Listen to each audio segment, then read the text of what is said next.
Si je te demande qui tu es, tu vas certainement me donner ton prénom, ton nom, peut-être ton âge et ton métier. Sauf que ça, ce n'est pas toi.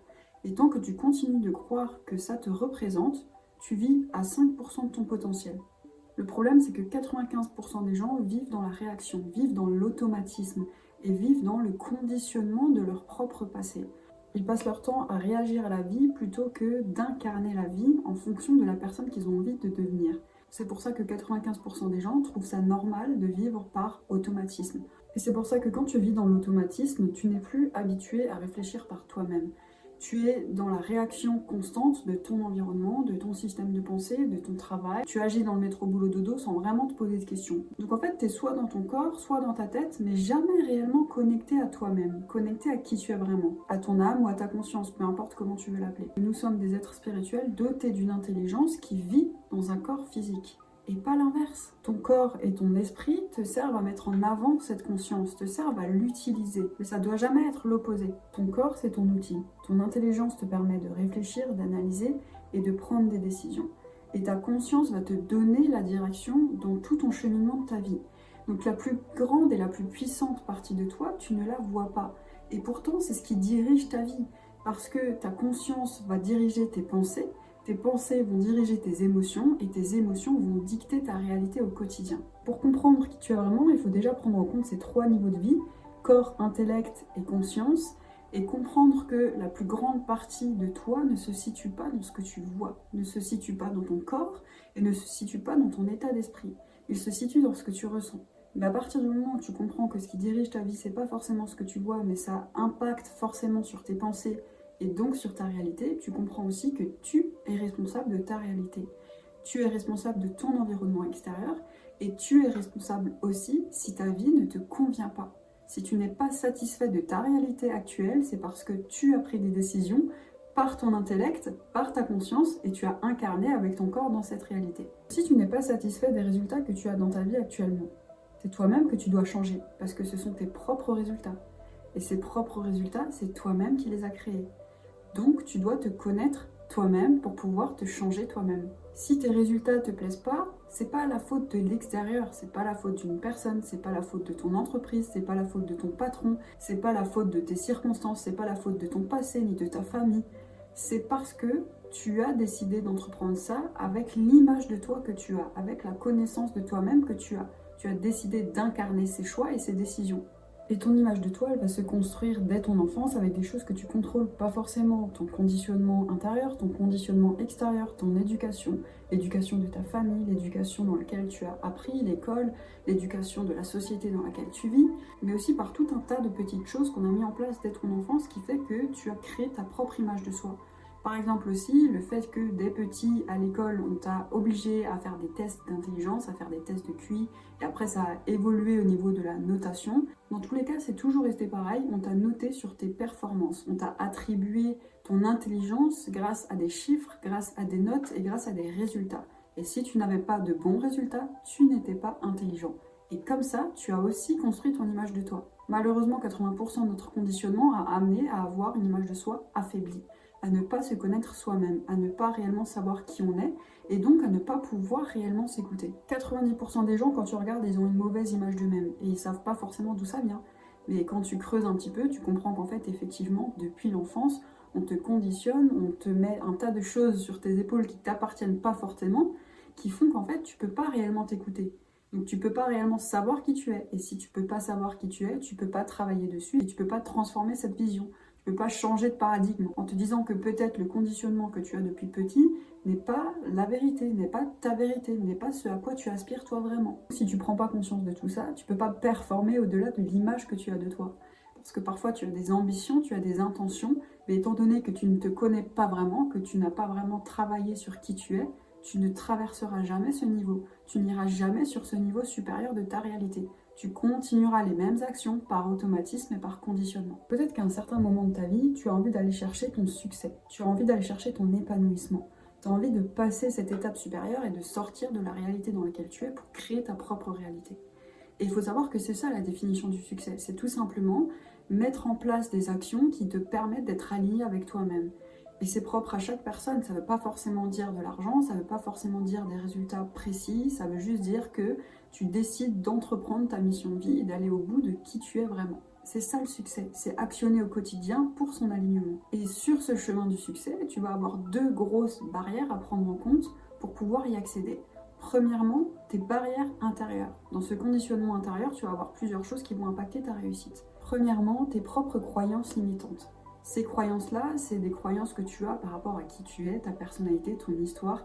Ça vient de très très très très loin, ta famille, le cadre dans lequel tu as grandi, ce que tu as vécu depuis que tu es petit. Tu as construit tes croyances, une sorte de vérité, ta propre vision de la vie. Et tu as des croyances qui te permettent de t'élever, de croire à quelque chose de plus grand, mais tu as des croyances aussi qui te limitent. 80% des croyances sont limitantes, parce qu'encore une fois, on t'a appris à réfléchir comme ça. Dans ton interne, tu vas avoir aussi toute la partie éducation. Ton éducation parentale et l'éducation de la société, l'éducation de l'école. Tout ça, ça influence à part entière ta perception, ton image de toi. Et ça crée une réelle barrière pour aller chercher ton élévation. Et la dernière chose qui fait partie de ton conditionnement intérieur, c'est la répétition des cycles émotionnels de ton enfant intérieur. Si jamais j'ai fait une vidéo complète là-dessus, je t'invite à la regarder. Mais pour t'expliquer ça rapidement, ce qu'il faut comprendre, c'est de 1, ton état d'esprit s'accroche toujours à la souffrance parce que c'est son système de pensée, parce qu'on est construit comme ça. Donc ça veut dire que ton état d'esprit va toujours préférer s'accrocher à quelque chose qui lui a fait du mal plutôt qu'aller chercher l'inconnu. Ton état d'esprit a besoin de rester dans sa zone de confort et c'est pour ça que dès que tu vas entreprendre des choses différentes, il va se sentir perdu. Pour faire le lien avec ton enfant intérieur, à partir du moment où tu es petit, tu as accumulé un certain nombre de traumatismes. Ça fait partie d'absolument tout le monde. On en a tous, ça s'est créé tout seul. Notamment via les croyances limitantes et via l'éducation que je te dis tout à l'heure. Et le problème, c'est que plus tu grandis, plus tu vas apprendre à réagir émotionnellement comme ton enfant intérieur, comme quand il a vécu ces traumatismes-là. Et ça va se répéter tout au long de ta vie. Peu importe l'âge que tu as aujourd'hui, peut-être que tu t'en rends pas compte, mais quand tu ressens de nouveau des états émotionnels comme la peur, l'angoisse, ou tu abandonnes des projets que tu avais décidé d'entreprendre, c'est parce que justement tu mets ton enfant intérieur en danger. Parce que peut-être que dans un passé, il a déjà connu ça et que sa seule et unique manière de répondre à cet inconfort et à ce manque de clarté, c'est d'être dans la peur, l'angoisse et dans l'abandon. Et ça, c'est tout un exercice aussi de s'en rendre compte, de l'observer pour pouvoir changer ces cycles émotionnels et transformer la peur, l'angoisse ou l'abandon par quelque chose de plus conscient, par quelque chose de plus joli, par quelque chose d'une autre vibration. Et la deuxième grosse barrière sur le chemin de ton succès et donc de ton élévation, c'est ton environnement extérieur. Déjà, ce qu'il faut comprendre, c'est que 80% des gens vivent par mimétisme, vivent par automatisme. Donc ça veut dire que tu vas reproduire ce que ton voisin fait, tu vas reproduire ce que ta famille fait, tu vas reproduire ce que tes parents ont toujours fait, tu vas reproduire ce qu'on t'a appris à l'école, sans chercher à comprendre pourquoi tu fais ça. Et ça, c'est aussi un gros exercice de sortir de ce mimétisme. Arrêter de faire comme les autres parce qu'on t'a appris à agir comme ça et commencer à prendre de la distance, à prendre du recul et à penser par toi-même. N'oublie pas, ta liberté réside dans ta capacité à agir et à penser par toi-même. En dehors de ça, absolument tout ce qui t'entoure va t'influencer énergétiquement. Et ce qui t'influence énergétiquement, soit t'apporte de l'énergie, soit draine ton énergie. Et tout ce qui draine ton énergie fait que tu n'es plus focus sur toi-même et que tu n'es plus focus sur qui tu es. Et dans tout ça, tu vas avoir l'alimentation, l'environnement dans lequel tu vis, l'environnement dans lequel tu travailles, les gens que tu fréquentes, surtout les gens que tu fréquentes. En soi, ça va prendre en compte toutes les habitudes que tu as et tout ce que tu fais de ta journée à partir du moment où tu es réveillé jusqu'à ce que tu te couches. Et une grosse partie de ce qui t'influence au quotidien, c'est tes sources d'informations, qui tu écoutes toute la journée, que ce soit les personnes de ton entourage ou encore les médias, les réseaux sociaux. Aujourd'hui, 80% des informations que tu entends à la télé ou que tu regardes sur tes réseaux sont basées en fait sur la comparaison, sur le stress ou sur la peur. Parce que justement, c'est fait en sorte que tu te poses pas trop de questions, que tu restes dans cette peur et dans cet automatisme et que tu cherches pas à t'élever en fait, tout simplement. Et tu dois bien comprendre que si tu choisis pas tes pensées, quelqu'un d'autre le fera forcément à ta place. Alors comment savoir qui tu es vraiment? Premièrement, il faut que tu t'accordes du temps sur la vision de toi illimitée que tu souhaites devenir. Cette vision de toi illimitée, elle est déjà à l'intérieur de toi. Parce que tu es un être illimité et créatif de nature. Et un être illimité et créatif de nature est sur cette terre pour entreprendre, pour créer, pour imaginer, pour visionner d'une manière illimitée. Donc déjà, premièrement, il faut que tu te poses la question de qui veux-tu devenir? Si tu avais aucune limite, si tu ne réfléchissais à rien qui pourrait te bloquer aujourd'hui, qui serais-tu? Qu'est-ce que tu ferais de tes journées? Qu'est-ce que tu ferais de ta vie? Qu'est-ce que tu entreprendrais? Est-ce que tu vivrais au même endroit? Est-ce que tu vivrais avec les mêmes personnes? Qu'est-ce que tu ferais de tes journées? Quelles habitudes tu aurais? Comment tu t'habillerais? Comment tu te nourrirais? Ça, c'est hyper important. Et de cette vision, tu vas pouvoir créer ton vision board. Le vision board, ça va te permettre de matérialiser cette vision-là. C'est hyper important parce que parfois, ça peut être clair dans ton état d'esprit, mais le lendemain, en fonction de ta journée, en fonction des pensées que tu as, ça disparaît. Donc, matérialise ta vision illimitée sur un vision board. Colle des photos de la maison dans laquelle tu aimerais vivre, de ce que tu entreprendrais, et essaye de t'impliquer un maximum dans ce vision board. Plus tu vas t'impliquer dans ce vision board, plus ton système de pensée va pouvoir comprendre qu'il est impliqué dans cette réalité. Ton cerveau, tes pensées ne fait pas la distinction entre ce qu'il ressent, entre ce que tu penses au quotidien et la réalité. D'où l'intérêt de la visualisation. Une fois que ton vision board est fait, je t'invite aussi à pratiquer l'écriture, surtout au début. Écrire un maximum de détails sur la version de toi que tu veux devenir, au présent, comme si c'était déjà là. La question n'est pas comment tu vas faire les choses, mais qui es-tu une fois que tout est déjà là. Et une fois que tu as pu mettre au clair la vision de toi illimitée que tu veux devenir, il va falloir la pratiquer au quotidien pour pouvoir l'incarner. Et ce que tu incarnes va te permettre de créer ta réalité. Pour pratiquer ta vision, c'est ce qu'on appelle la visualisation. Il y a différents exercices que tu peux faire. Encore une fois, il n'y a pas des choses obligatoires à faire pour visualiser. Il y a ce qui te correspond à l'instant T où tu as besoin de faire les choses. La première grosse chose que tu peux faire, c'est utiliser ton vision board pour tous les jours te visualiser comme si tout était déjà là. Grâce aux images justement que tu auras collées dessus, plus tu vas t'impliquer dans ton vision board, plus ce sera facile pour toi de te visualiser. En dehors de la visualisation, tu as différents outils comme la méditation, l'écriture, les affirmations positives qui te permettent aussi de rester connecté à qui tu es, à ta version limitée au quotidien. Mais c'est comme pour tout, il faut pratiquer avec discipline, sinon ça ne sert à rien. Et quand tu pratiques la méditation, la visualisation, le plus important, c'est pas de faire, pour te dire, ok, aujourd'hui j'ai visualisé, donc ma réalité va se transformer. Attention, c'est une grosse erreur. Ta réalité se transformera à partir du moment où tu incarneras une nouvelle fréquence, où tu ressentiras les choses différemment. Donc le plus important, c'est d'accorder du temps, de qualité à ta visualisation. C'est d'essayer un maximum d'être dans le ressenti. À partir du moment où tu as tous les outils en place qui vont te permettre d'être connecté à ta version illimitée, le plus important, c'est de mettre un plan avec des habitudes précises en place pour te permettre d'incarner justement cette version de toi et de réaliser ce plan avec discipline. La spiritualité ne va pas sans la discipline. Tu ne peux pas avoir de résultats si tu ne répètes pas une action d'une manière constante et répétée sur un certain laps de temps. Et c'est d'ailleurs ce qui différencie les personnes qui ont des résultats des autres personnes qui n'ont peut-être pas forcément de résultats. C'est qu'une personne qui a des résultats a répété les choses assez longtemps, suffisamment constamment pour avoir des résultats. Tandis que l'autre personne s'est arrêtée à la première partie obscure pour abandonner, parce que c'était trop dur. Transformer ta réalité demande de l'implication. Et ton implication dépendra de tes habitudes et de la discipline que tu vas réussir à mettre en place pour toi-même, pour respecter ces habitudes. Ce que je peux te conseiller, c'est déjà partir sur une période de 90 jours, avec un objectif significatif à réaliser, et mettre en place des habitudes pendant 90 jours à respecter, et tu verras que d'ici là, déjà, tu auras fait un énorme pas dans ta réalité.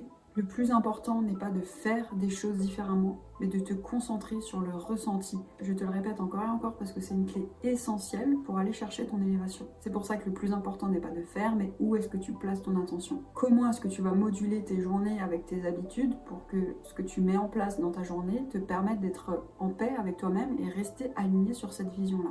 N'oublie pas, ta réalité est le fruit de tes pensées, parce que tes pensées émettent une vibration énergétique qui émettent elles aussi une fréquence. Et cette fréquence va créer ta réalité, parce que tout autour de toi est fait d'énergie.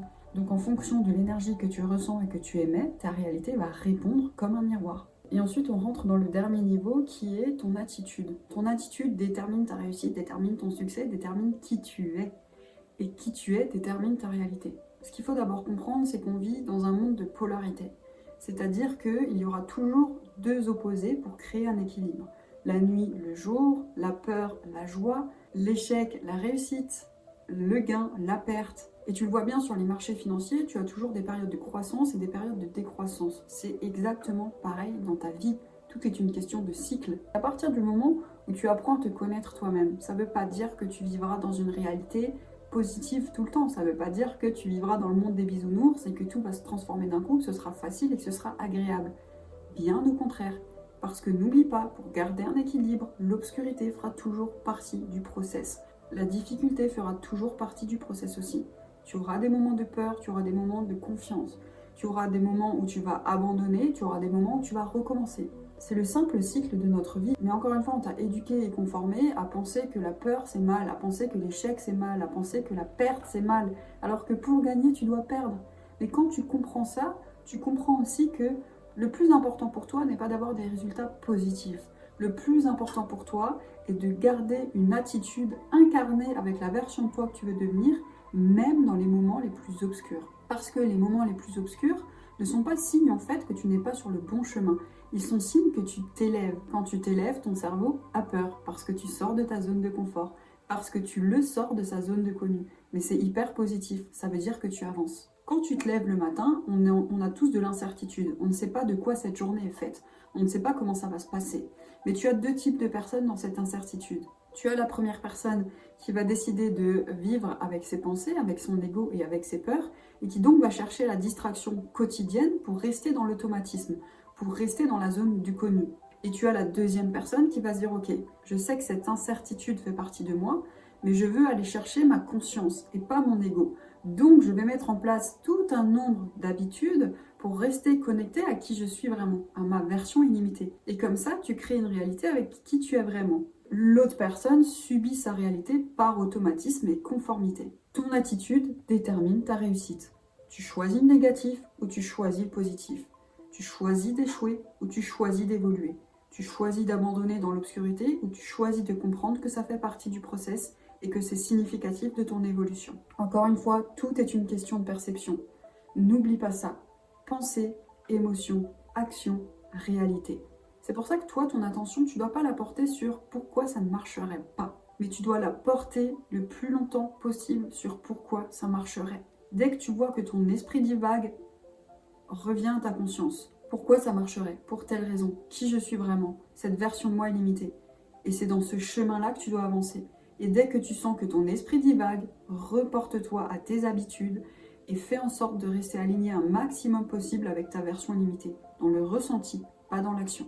On en revient à cette notion de responsabilité. Tu ne peux pas changer l'extérieur, tu ne peux pas changer les gens. Par contre, tu peux changer ton attitude face à l'extérieur et tu peux changer ton attitude intérieurement. Alors moi, la seule question que j'ai à te poser, c'est: sais-tu qui tu es vraiment ou vis-tu dans la conformité d'un système? Sais-tu qui tu es vraiment ou vis-tu dans la peur et dans l'angoisse de ton enfant intérieur? Sais-tu qui tu es vraiment ou vis-tu simplement par automatisme dans une réalité qui ne te convient pas? Si tu veux faire partie des 5% restants ou que tu veux des résultats différents ou que tu veux simplement vivre aligné dans ta propre réalité, commence par te connaître.